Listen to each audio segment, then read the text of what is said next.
వక్రతుండ మహాకాయ సూర్యకోటి సమప్రభ నిర్విఘ్నం కురు మే దేవ సర్వకార్యేషు సర్వదా గురు బ్రహ్మా గురుర్విష్ణు గురుర్దేవో మహేశ్వరః గురు సాక్షాత్ పరబ్రహ్మ తస్మై శ్రీ గురవే నమః. సరదా సరదాంభోజ వదనా వదనాంబుజే సర్వదా సర్వదాస్మాకం సన్నిధిః సన్నిధిం క్రియాత్. ఓం గం గణపతయే నమః. సద్గురవే నమః. శ్రీ మహాసరస్వత్యై నమః. మూక పంచశతి ఆరంభం. ధ్యాన శ్లోకం చెప్పుకుందామమ్మా. శ్రీవిద్యే పరిపూర్ణమేరు శిఖరే బిందు త్రికోణే స్థితం వాగీశాది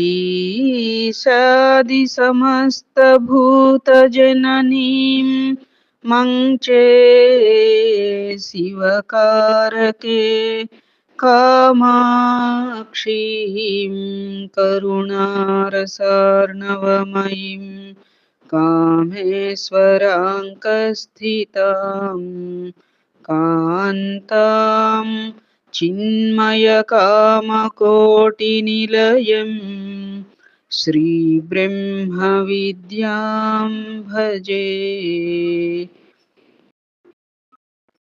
ఏకాంబరేశ్వర సహిత శ్రీ కామాక్షిదేవ్యై నమః.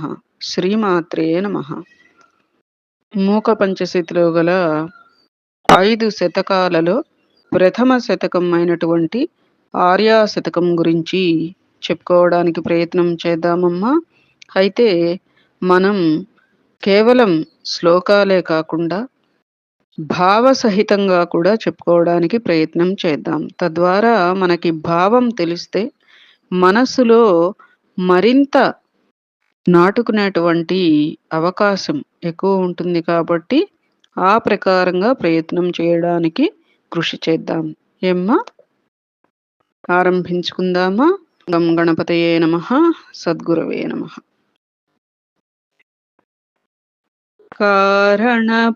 కారణపరచిద్రూపా కాంచీపురసీమ్నికామపీఠగతా కాచన విహరతి కరుణా కాశ్మీరస్తబక కోమలాంగలతా. కుంకుమ పూల గుత్తిలాగా కోమలమైన తీగలాంటి శరీరం కలిగినది, కారణ పరచైతన్య రూపిణిగా కామపీఠాన్ని ఆశ్రయించినది అయిన ఒకానొక దయారూపిణి కాంచీపురంలో విహరిస్తూ ఉన్నది. కంచన కాంచీతిలకం కరధృత కోదండ బాణ శృణిపాశం కఠినస్తనభరనమ్రం కైవల్యానందకందమవలంబే. ధనస్సుని, బాణాన్ని, అంకుశాన్ని, పాశాన్ని తన బాహువులలో ధరించినది, కఠినమైన స్తనముల బరువుతో కొంచెం వంగినది, కైవల్యం అనే ఆనందానికి కారణభూతమైనది అయిన ఒకానొక కాంచీ నగతిలకంగా భాసించే వస్తువుని, అంటే ఎవరు? శ్రీ కామాక్షీదేవిని ఆశ్రయిస్తాను. చింతిత ఫల పరిపోషణ చింతామణిరేవ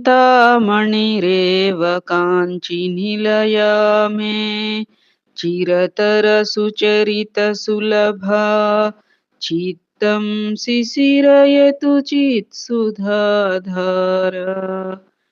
కాంచీపురంలో నివసించే కామాక్షీదేవి భక్తులు చింతించిన ఫలాలను చక్కగా పరిపోషించి వారికి అందిస్తుంది.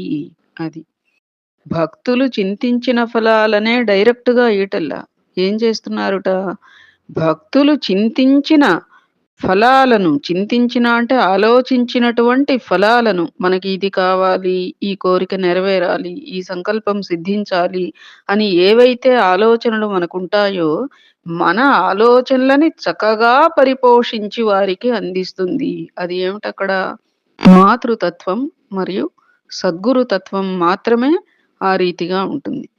మిగతా తత్వాలెలా ఉంటాయంటే, నువ్వు ఏదడిగితే అది. దానిలో ఇహ నీకు మంచి, చెడు అనేది వారు ఆలోచించరు. కేవలం జగన్మాత, సద్గురువు మాత్రమే ఆలోచించి, అయ్యో! వీళ్ళు సరిగా ఎంచుకున్నారో లేదో, వీళ్ళకిది మేలు చేస్తుందో చేయదో అని మనం యథాదృష్టిన అడిగే వాటిలకి లోతుపాతులను ఆలోచించి మరట్టే మనకి ప్రసాదిస్తారనమాట. అది. అర్థమైందా అమ్మా? అందుకని మనం కూడా సంయమనంగా ఉండాలి. ఏదైనా లభించకపోతే, మనం ఆశించింది జరగకపోతే, ఇందులో ఇదే నా మేలు కాబోలు అని అనుకోవడమే శ్రద్ధ, సబూరి కదా! సబూరి ముఖ్యంగా అటువంటిది. సబూరి అంటే సంతోషముతో కూడిన ఓర్పే సబూరి. ఏమ్మా? ఆ విధంగా అమ్మవారు చింతామణి స్వరూపిణే. అలాగే చైతన్యామృత ప్రవాహ రూపిణి కూడా అయిన కామాక్షీదేవి నా మనస్సుని చల్లగా చేయుగాక. కుటిలకచం కఠినకుచం కుందస్మితకాంతి కుంకుమఛాయం కురుతే విహృతిం కాంచ్యాం కులపర్వత సార్వభౌమ సర్వస్వం. మనోహరమైన ఆ కాంచీపురంలో అందంగా వంకరలు తిరిగిన ముంగురులతో, గట్టిగా ఉన్నతంగా ఉన్నటువంటి స్తనాలతో, మల్లెపువ్వు లాంటి స్వచ్ఛమైన తెల్లని చిరునవ్వుతో, కుంకుమ పువ్వు లాంటి ఎర్రని శరీరంతో, కులపర్వతంగా ప్రసిద్ధి పొందిన హిమాలయ పర్వతరాజు యొక్క సర్వస్వము అయినటువంటి కామాక్షీదేవి సంచరిస్తోంది. ఎంతో గాఢ తపస్సు ఆచరించిన తర్వాత ఆ పార్వతీదేవి ఆయనకు సంప్రాప్తించారు కాబట్టి, ఆయన యొక్క సర్వస్వము అయినటువంటి కామాక్షీదేవి సంచరిస్తోంది.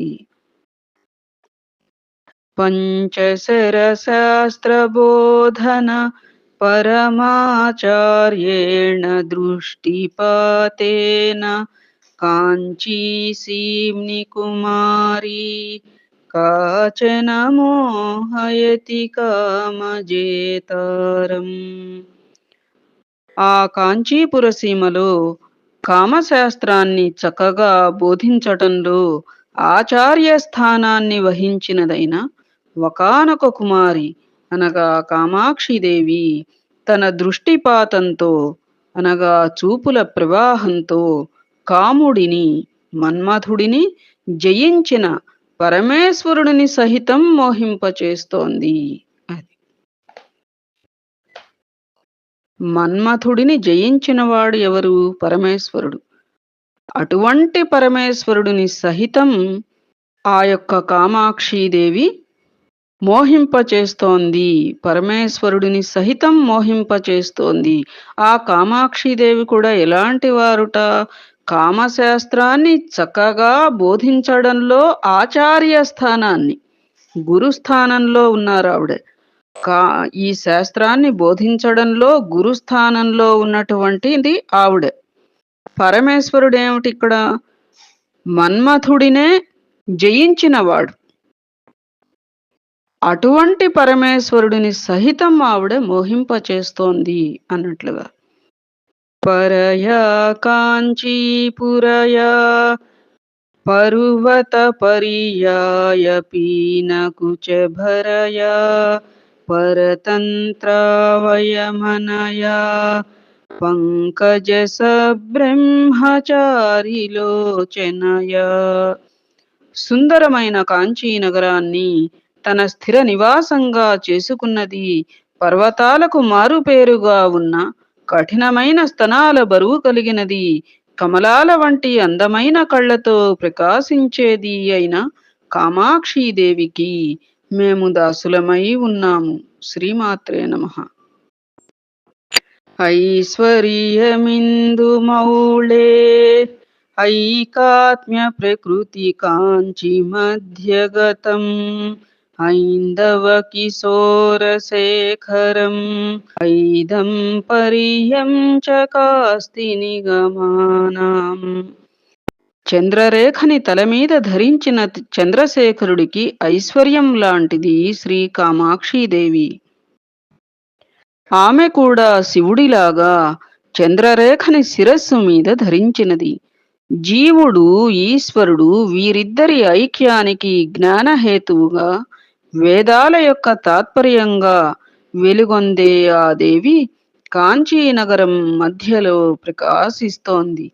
శ్రితకంపాసీమానం శిథిలిత పరమ శివధైర్యమహిమానం కలయే పాటలిమానం కంచన కంచుకిత భువన భూమానం. సాక్షాత్తు పరమేశ్వరుడి ధైర్యాన్ని మహిమని శిథిలం చేసినది అంటే తగ్గించినది అని అక్కడ భావన. విశాలమైన భువనాలని, లోకాలనమాట. భువనాలంటే లోకాలు. విశాలమైన భువనాలని తన కంచుకంగా, వస్త్రంగా అన్నమాట. కంచుకంగా భువనాలని కంచుకంగా చేసుకొని ధరించినది. కంపానదీ తీర భూమి అయిన కాంచీ నగరాన్ని ఆశ్రయించినది అయిన ఒకానొక ఎరుపు రంగుని అంటే ఎర్రని శరీర వర్ణం కలిగిన కామాక్షీదేవిని ధ్యానిస్తాను అన్నట్లుగా. ఆదృత కాంచీ నిలయాం ఆద్యామారూఢ యౌవనాటోపాం ఆగమవతం సకలికాం ఆనందాద్వైత కందళీం వందే. మొదటగా యవ్వనమనే గర్వాన్ని ఎక్కినది, ఆగమాలు తమ తలలో శిరోభూషణంగా ధరించిన మొగ్గ వంటిది, ఆనందాద్వైతం అనే చెట్టుకి మొలకలాగా ఉన్నది, సుందరమైన కాంచీనగరం మీద ఆదరం కలిగినది అయిన కామాక్షీదేవికి నమస్కరిస్తున్నాను. శ్రీమాత్రే నమః. తుంగాభిరామకుచభర శృంగారితమాశ్రయామి కాంచిగతం గంగాధరపరతంత్రం శృంగారాద్వైతతంత్ర సిద్ధాంతం. ఎత్తైన అందమైన బరువైన స్తనాలని చక్కగా అలంకరించుకొని పరమేశ్వరునికి విధేయురాలిగా కాంచీనగరంలో నివసిస్తున్న శృంగారాద్వైత తంత్ర సిద్ధాంత రూపిణి అయిన శ్రీ కామాక్షీదేవిని ఆశ్రయిస్తాను. కాంచీరత్న విభూషాం కామపి కందర్పసూతికాపాంగీం పరమాం కళాముపాసే పరశివ వామాంకపీఠికాసీనాం. మన్మథుడికి పుట్టినిల్లైన కటాక్షం కలిగినది, పరమశివుని ఎడమతొడ అనే పీఠం మీద కూర్చునియున్నది, కాంచీనగరానికి రత్నాలంకారంలాగా విరాజిల్లేది అయిన ఒకానొక గొప్పదైన కళని కామాక్షీదేవిని ఉపాసిస్తాను. కంపాతీరచరాణాం కరుణాకోరకితదృష్టిపాతానాం కేళీవనం మనో మే కేషాం చిద్భవతు చిద్విలాసానాం. కరుణ అనే మొగ్గ తొడిగిన చూపులు కలది, కంపానదీ తీరంలో సంచరించేది, అనిర్వచనీయమైన చిరునవ్వులు చిందించేది అయిన కామాక్షీదేవికి నా మనస్సు విహరించే ఉద్యానవనం అగుగాక. ఆ కామాక్షీదేవికి మన మనస్సు ఎట్లా ఉండాలి? ఆవిడ విహరించడానికి అనువైనటువంటి ఉద్యానవనంలాగా నా మనస్సు ఉండాలి అంటున్నారు. అంటే మన మనస్సు ఎలా ఉంటే భగవంతుడు కొలువై ఉంటాడు? మన మనస్సులో విషయ వికారాలు వగైరా తొలగి ప్రశాంతత, శాంతి, సంయమనం ఇటువంటివన్నీ కూడా దయాగుణం, సత్వగుణం ముఖ్యంగా అవన్నీ ఎప్పుడైతే మన మనస్సులో ఉంటాయో అక్కడ భగవంతుడు మన మనస్సులో తిష్ట వేసుకుని ఉంటాడు కదా! ఆ ప్రకారంగా నా మనస్సు విహరించే ఉద్యానవనం అనిర్వచనీయమైన చిరునవ్వులు చిందించే కామాక్షీదేవికి అగుగాక అన్నట్లుగా. ఆమ్రతరుమూలవసతేః ఆదిమపురుషస్య నయనపీయూషం ఆరబ్ధయౌవనోత్సవం ఆమ్నాయ రహస్యమంతరవలంబే. మామిడి చెట్టు మూలాన్ని నివాసంగా చేసుకున్నది ఆదిపురుషుడైన పరమేశ్వరుడి నేత్రాలకి అమృతం లాంటిది, నిండు యవ్వనంతో ప్రకాశించేది అయిన వేద రహస్యాన్ని కామాక్షీదేవిని నా మనస్సు లోపల స్థిరంగా పట్టి ఉంచుతాను. అది మన సాధన రీత్యానే భగవంతుడు మనలో ఎన్నాళ్ళు కొలువై ఉంటాడు అనేది మన సాధన మీద ఆధారపడి ఉంటుంది. నా మనస్సులో స్థిరంగా పట్టి ఉంచుతాను అంటే చెక్కు చెదరనటువంటి స్థిరమైన మనస్సు, స్థిరమైన తదేక దృష్టి మనం కలిగి ఉంటే భగవంతుడు కొలువై ఉండడానికి మనస్సును ఎంతగా మనం శుద్ధి చేస్తే కొలువై ఉంటాడు. ఆ కొలువైనాక మరలా ఆ మనస్సు ఎట్టి వికారాలకు లోను కాకుండా ఉంటేనే ఆయన స్థిరంగా కొలువై ఉంటారు కదా! అట్లాగే ఏమని చెప్తున్నారు? నా మనస్సు లోపల స్థిరంగా పట్టి ఉంచుతాను. అంటే నేను ఇతర వికారాలకు బానిసను కాను.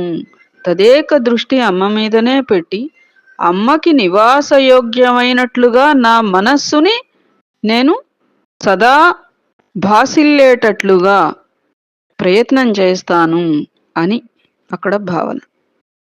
అధికాంచి పరమయోగిభిః ఆదిమపరపీఠసీం